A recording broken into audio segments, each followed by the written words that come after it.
Celtics extend the series. It's 3-2, and I feel like this photo kind of exemplifies the way that the Celtics played last night. Total team effort, everything on the line, but nothing to lose at the end of the day. They played like it was their last basketball game out there, and they played for Jayson Tatum. They win in dominant fashion in that second half, putting up nearly 70 points, 127 to 102. We're going to talk about all the great news that we got after that game on today's show, as the Celtics will get more opportunities in the postseason. We will be live for every single time the Celtics tip off in this playoff run. So make sure you are subscribed to the channel and join 51,000 strong diehard Boston Celtics fans. We're about under 500 away from our next milestone of 52,000. So if you're a diehard Seats fan, you love Celtics content for free right here on YouTube, go down below and hit that big red sub button.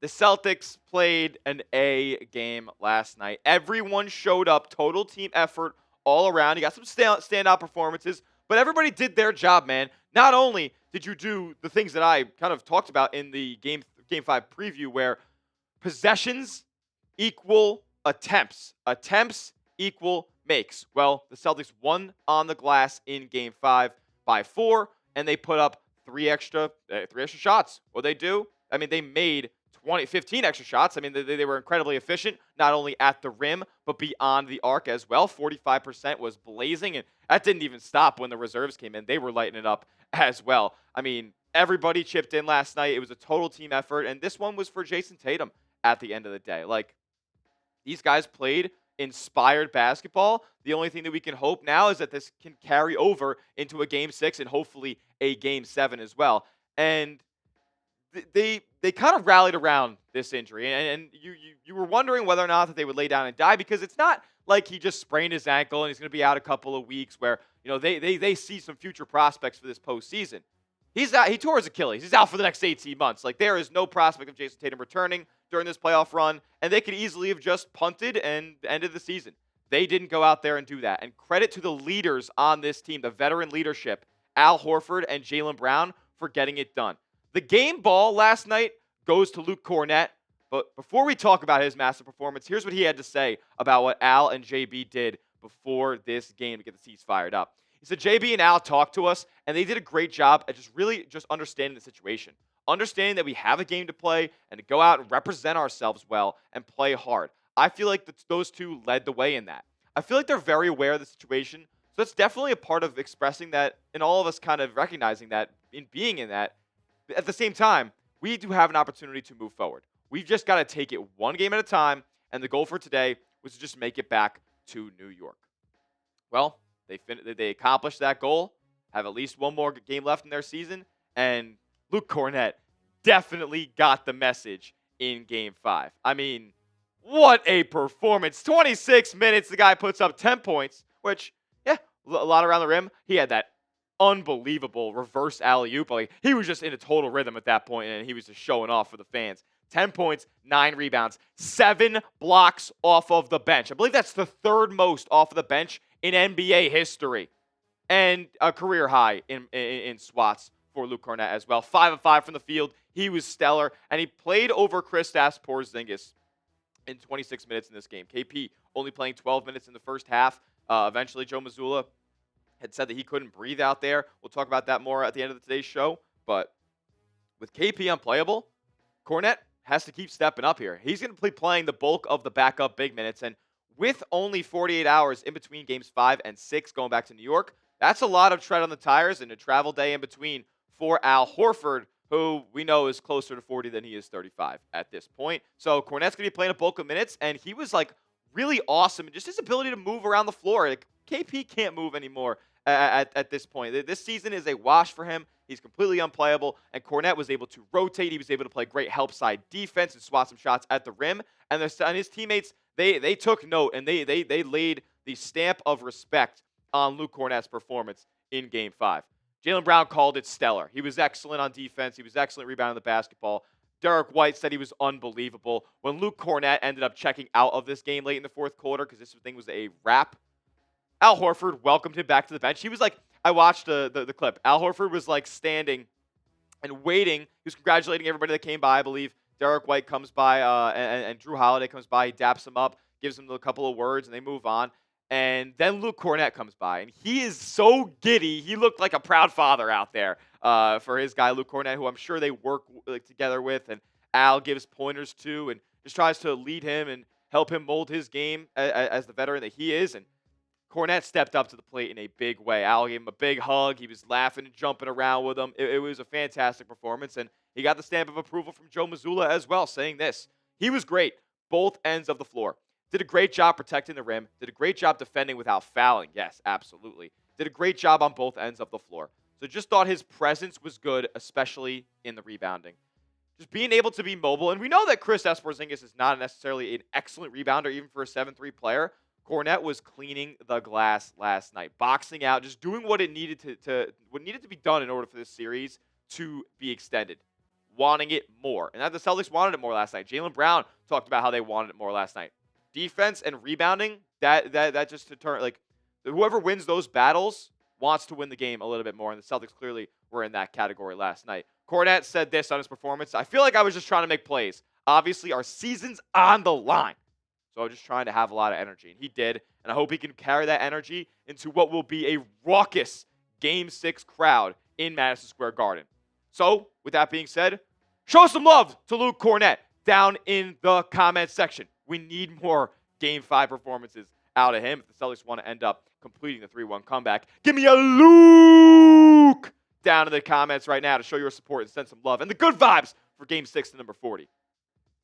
They've done miracles on me. Oh, my God. They wanted it, man. They just wanted it at the end of the day.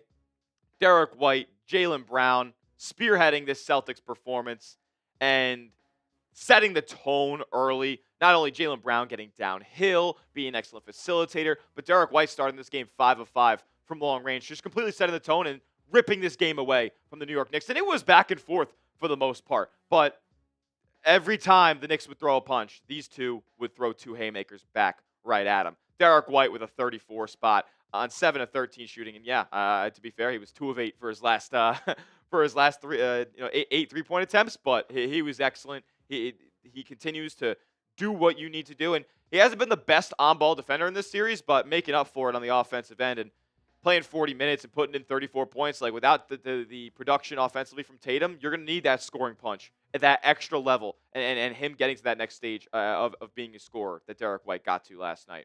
Jaylen Brown, you could argue that this was the best all-around game of Jaylen Brown's career, not in the 2024 NBA Finals. Like, a career-high 12 assists, efficient shooting, 3 of 6 from deep.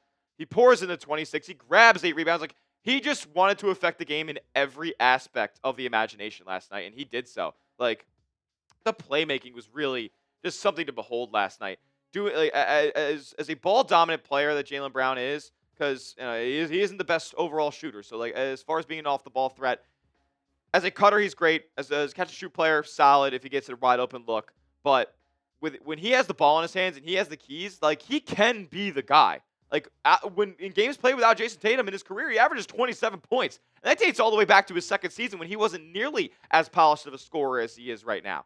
So he clearly, when Tatum's out of the floor, knows how to run this team, and he did it in a excellent way last. It was a perfect game from Jaylen Brown, and he completely took Jalen Brunson out of the game. We'll talk about his defense in just a moment. But on the offensive end, he had the game in full control. It was Jaylen Brown's game last night. He said, just come out and play.